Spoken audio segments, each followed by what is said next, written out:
Good morning दोस्तों। आ गया हूँ मैं लेके एक बहुत ही अच्छा टॉपिक, बॉयलर ड्रम। इसके सारे इंटरनल पार्ट्स के बारे में बताऊंगा और उसके साथ में ये भी चर्चा करूंगा कि उनको क्यों लगाते हैं और क्या है, कैसे है, और सारा जो स्टीम, जो हमारा पानी आता है वो कैसे स्टीम बन के घूमता है, सारा कुछ इस वीडियो में कवर करूंगा।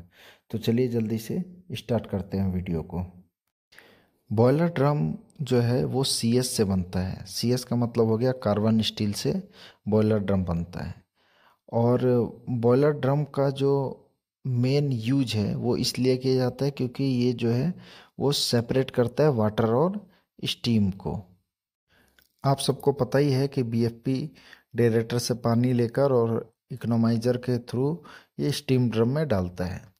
और स्टीम ड्रम से आप सभी को पता है कि सबसे पहले जो पानी है वो डाउन कवर में आता है, उसके बाद बॉटम रिंग हेडर में आ जाता है। बॉटम रिंग हेडर में आने के बाद वाटर वाल में जाता है, वाटर वाल से इवेपोरेटर कॉइल होती है वहाँ, उसमें चले जाता है। फिर रिंग हेडर में दोबारा जो अप साइड में होता है फर्नेस वाल का जो टॉप रिंग हेडर होता है उसमें चला जाता है। उसके बाद ये राइजर ट्यूब में जाता है और राइजर ट्यूब से फिर ड्रम में चला जाता है, फिर आपका प्राइमरी सुपर हीटर में जाता है और उसके बाद सेकेंडरी सुपर हीटर, ऐसे करके आगे को निकल जाता है टरबाइन के लिए। इसमें देखिए क्या क्या चीज़ें हैं, इस पे भी थोड़ा चर्चा कर लेते हैं, उसके बाद फिर और गहरे से चर्चा करेंगे। देखिए ये LHS है और ये RHS है, दोनों तरफ जो है वो लेवल गेज लगा हुआ है और इसमें दो आइसोलेशन वाल भी होते हैं। उसके बाद ये ड्रम पे दो आपको सेफ्टी वाल मिलेंगे, एक LHS साइड में, एक RHS साइड में, और उसके बीच में आपको वेंट मिलेगा ये, और एक प्रेशर गेज मिलेगा उसके ऊपर। सेफ्टी वाल्व बहुत इम्पोर्टेंट होता है ड्रम के लिए, और ये पूरा सेफ्टी प्रोवाइड करता है, और ये रूल्स में भी आता है कि सेफ्टी वाल्व हमें दो यूज करना है। उसके बाद आप देख रहे होंगे ये प्राइमरी सुपर हीटर मैंने लिख रखा है, यहाँ से स्टीम निकलती है और वो थर्मस्ट पैड लगे होते हैं, और ये साइक्लोन सेपरेटर है। इससे निकलने के बाद ये स्टीम प्राइमरी सुपर हीटर में चली जाती है, फिर उसके बाद सेकेंडरी में, फिर उसके बाद टरबाइन के लिए या प्रोसेस के लिए आपके चली जाती है। तो इसमें दो चीज़ें बहुत इम्पोर्टेंट हैं, एक है साइक्लोन सेपरेटर जो आप देख रहे होंगे, और एक है SS स्क्रीन प्लेट। ये दोनों बहुत ही इम्पोर्टेंट हैं, इसके बारे में लिखा जाए तो एक पूरा किताब लिखा जा सकता है।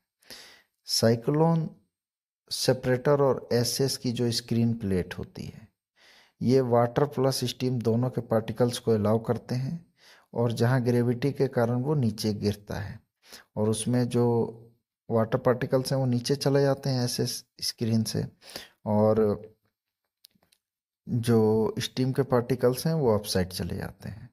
आगे साइक्लोन सेपरेटर लगा होता है जो स्पिन करता है, और इससे सेंट्रीफ्यूगल फोर्स प्रोड्यूस होता है, और इसमें वाटर का पार्टिकल्स हैवी होने के कारण गिर जाते हैं और साइक्लोन के वल्व के टकराकर नष्ट हो जाते हैं और नीचे गिर जाते हैं, और स्टीम ऊपर चला जाता है और सेचुरेटेड लाइन में चला जाता है।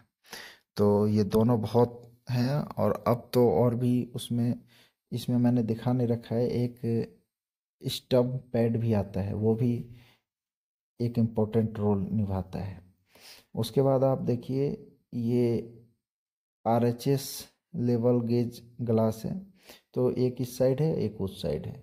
उसके बाद मैंने आपको पूरा साइकिल बताया ही कि फीड वाटर से आके फिर कैसे कैसे ड्रम में जा रहा है, और ड्रम में जाने के बाद आपको कैसे फिर उसके बाद डाउन कमर से होते हुए वाटर वाल होते हुए पूरा राइजन ट्यूब में फिर से स्टीम ड्रम में जा रहा है, और कैसे फिर आउट हो रहा है। ये तो मैंने साइकिल पूरी आपको बता ही दी। IVD और CVD, और उसके IVD CVD बहुत इम्पोर्टेंट है। IVD जो है वो हमेशा नीचे लगा रहता है, मतलब जो नीचे जो ड्रम में गंदगियाँ बैठ रही हैं उसको वो रिमूव करता है, और CVD जो है वो कंटिन्यूअस जो ऊपर गंदगी तैर रही है या सस्पेंडेड जो पार्टिकल्स हैं उनको वो रिमूव करता है। अगर टेक्निकल भाषा में कहें तो CVD is used for removing impurities which are floating above the water in the drum, जबकि IVD is used to remove undissolved solid which settle down at the bottom of the drum. ठीक है, तो IVD और CVD को आप समझ गए होंगे। ये क्वेश्चन पूछा जाता है कि IVD कहाँ लगता है और CVD कहाँ लगता है। उसके बाद देखिए, ये हमने एक लाइन बना रखी है। ये लाइन जो है वो HP डोजिंग की लाइन है।